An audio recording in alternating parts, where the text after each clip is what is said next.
this new YouTube channel coming up, Girls Gone Bible. What do y'all think about them? What do y'all think about Girls Gone Bible? I don't know too much about them yet.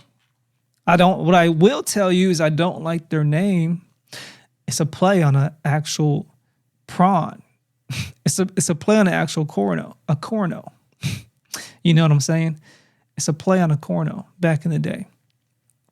It used to come on TV late at night. Girls Gone Wild.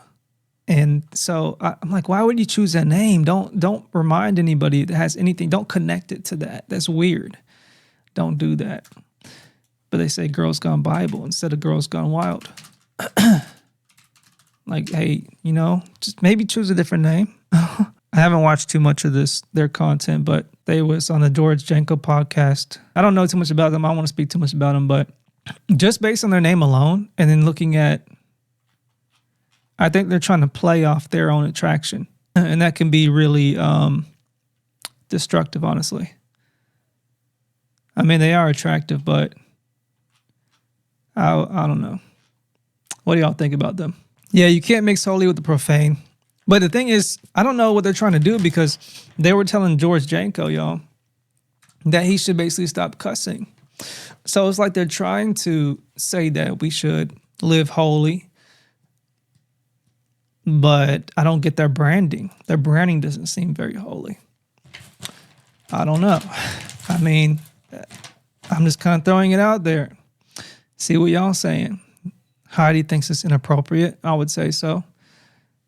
Yeah, it's a suggestive name. Like, they might be babes. See, this might be the result of being a babe in Christ, y'all. As we talked about in the Bible study, when you're a babe in Christ, you should not be teaching. They just kind of popped up on my feed. I don't know how long they've been Christian. If they've truly been Christian, I don't know. Let's see. They came out of nowhere for me. I haven't even seen them on YouTube, and then just out of nowhere they popped up. Like, so I'm like, who is this? Oh yeah, their channel's not that old at all. Hey, super chat. Appreciate that, White Dove. Appreciate that. Girls Gone. Whoa. Sound like something Tim Ross would. Hey. Yeah, basically Tim Ross, he's like the king of being inappropriate. That's the right word. Tim Ross. Oh, that guy. They started their YouTube channel 8 months ago, so it's fairly new. They got 402,000 views on their first video. That might not be their first video. Maybe they deleted their older videos. That's confusing. Something, I don't know what it is, y'all, but something seems off about this. I'm not trying to, gossip or judge them, but I'm just going on initial reactions. Something seems off here. Like, this is inappropriate. I think this is inappropriate. This banner right here with the Girls Gone Bible.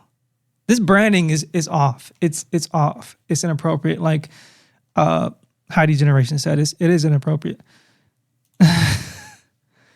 Like, you can look at the branding and just tell, like, this is not how we should be doing things here. So they may need to be rebuked.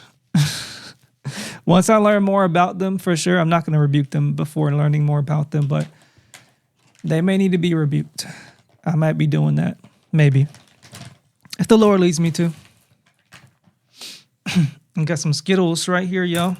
Who eats Skittles? Autofocus, come on. Would y'all like to see me rebuke these women?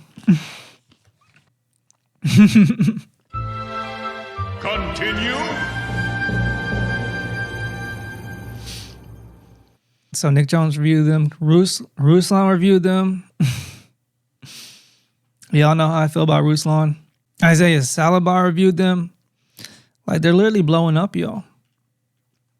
So when somebody gets so big like that, if they're in false teachings and if they are inappropriate, that's usually when I'm like, okay, they get on my radar. Like, they need to be rebuked. When somebody gets to a certain level and they're They're leading people astray. They're popular because they're both gorgeous. I mean, obviously, y'all, their branding is to attract men. Obviously, that it's obvious. And a lot of men, they might be a stumbling block. I'll be honest, they might be a stumbling block to men in the church. They might be. And that branding and all that, come on. If this was a two homely ladies, no one would be listening.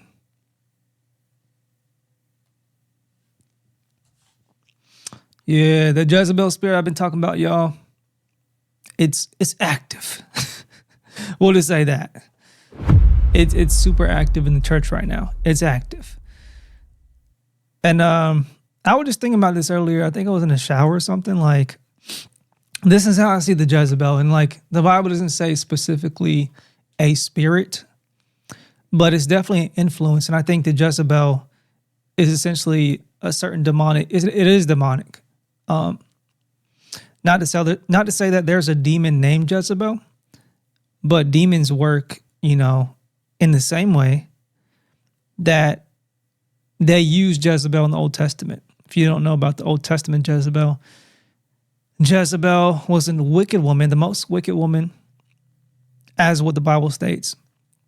And she used her influence to mislead men, cause men to sin, like influence men to sin and overthrow godly men, and actually threatened, I think it was one of the prophets, I'm trying to remember his name.